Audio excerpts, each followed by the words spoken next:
Good morning madam. Good morning Keerthi. Happy doctors day madam. Thank you, same to you. Thank you madam. కూర్చోకి. ఏంటి కీర్తి విశేషాలు? ఏం happiness ఉంది madam, మనమే wish చేసుకుంటున్నాం హ్యాపీ డాక్టర్స్ డే అని. సొసైటీలో మనల్ని ఎవరు గుర్తిస్తలేరు. అలా ఎందుకు అనుకుంటున్నావు కీర్తి? డాక్టర్ ప్రొఫెషన్లోకి రావాలని చాలా మంది ఆశపడుతుంటారు, మనని దేవుళ్ళలాగా భావిస్తారు చాలా మంది. ఎంతో మంది లైఫ్ సేవ్ చేసి హోప్ ఇచ్చే మన పరిస్థితి మాత్రం ముందు నొయ్యి వెనక గొయ్యిలాగా ఉంది మేడం. నార్మల్ డెలివరీ అంటే సిజేరియన్ అంటారు, సిజేరియన్ అంటే నార్మల్ డెలివరీ అంటారు. అబ్నార్మల్ టైమింగ్స్లో ముహూర్తం చూయించుకొని వచ్చి ఆపరేషనే చేయాలి అంటారు. ఏదైనా ప్రాబ్లం వస్తే మనల్ని బ్లేమ్ చేస్తారు. అందితే జుట్టు, అందకపోతే కాళ్ళు. ఇది మన పరిస్థితి. అవును, ఇది వాస్తవమే.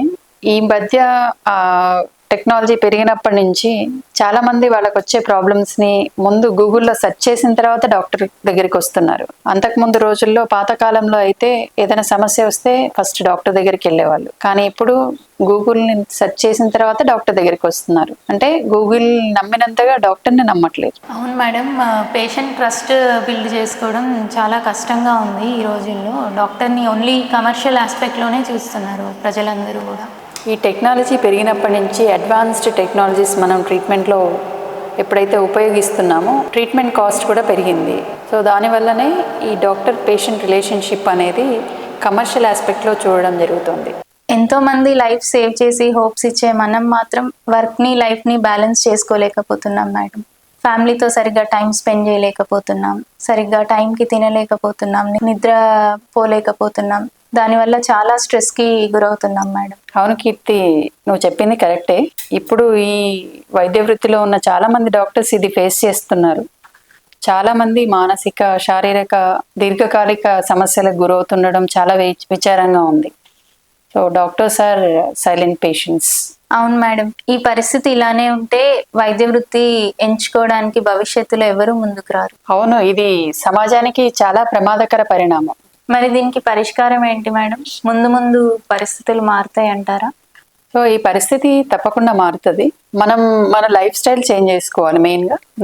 దీనికి రెగ్యులర్ ఎక్సర్సైజ్ చేయడం, హెల్దీ ఈటింగ్ హ్యాబిట్స్, తర్వాత స్లీప్ ప్రాపర్గా ఉండేలా చూసుకోవాలి. వర్కింగ్ అవర్స్ కూడా కొంచెం తగ్గించుకోవచ్చు. మనం దాన్ని ప్లాన్ చేసుకొని వర్కింగ్ అవర్స్ తగ్గించుకొని స్ట్రెస్కి గురవ్వకుండా ఉండేలాగా చూసుకోవాలి. ఏదైనా ప్రొఫెషనల్గా ఏదైనా ఇబ్బంది ఏర్పడినప్పుడు మన కొలీగ్స్ను, సీనియర్స్ని పిలిపించుకోవడం, వాళ్ళ హెల్ప్ తీసుకోవడం, అలాంటివి చేస్తే కొంతవరకు స్ట్రెస్ తగ్గుతుంది. సో ఇవన్నీ చేయాలంటే కొంత టీం వర్క్ అంటే టీం ప్రాక్టీస్ చేస్తే కొంతవరకు మన మీద లోడ్ పడకుండా, ఆ స్ట్రెస్ గురవ్వకుండా, మన ఇలాంటి సమస్యలు ఎదురవ్వకుండా ఉండొచ్చు.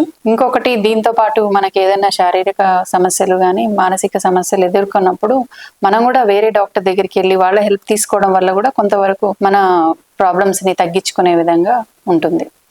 డాక్టర్స్ లైఫ్ ఎక్స్పెక్టెన్సీ కూడా తగ్గింది ఇతరులతో పోలిస్తే. దీనికి కారణం వాళ్ళు సమయానికి మించి పనిచేయడం. సో ఈ విషయాన్ని ప్రజలు అవగాహన చేసుకోవడం ఎంతో అవసరం ఉంది. డాక్టర్స్ త్యాగాలను గుర్తించాలి. డాక్టర్స్ అంటే ఒక కమర్షియల్ ఆస్పెక్ట్లోనే చూడకూడదు. డాక్టర్స్ వాళ్ళ ఫ్యామిలీ లైఫ్ని వదిలేసి వీళ్ళు పూర్తిగా సర్వీస్కి ప్రయారిటీ ఇస్తూ, ఒక పేషెంట్ వస్తే వాళ్ళకి ట్రీట్మెంట్ ఇచ్చి వాళ్ళు సేఫ్గా వెళ్ళేంత వరకు వాళ్ళతోనే ఉంటూ, వాళ్ళ గురించి ఆలోచిస్తూ, టైంకి తినకపోవడం, సరి అయిన నిద్ర లేకపోవడం, దానివల్ల ఎంతో స్ట్రెస్కి గురవుతూ వాళ్ళ ఆరోగ్యాన్ని కూడా పట్టించుకోకుండా ఎంతో సర్వీస్ చేస్తున్నారు. ఈ సర్వీస్ని గుర్తిస్తే మళ్ళీ వైద్య వృత్తికి పూర్వ వైభవం వచ్చే అవకాశం ఉంది. ఒకవేళ ఇలా పూర్వ వైభవం తీసుకొస్తే ప్రతిరోజు హ్యాపీ డాక్టర్స్ డేనే అవుతుంది. We wish you all a happy and healthy Doctors Day.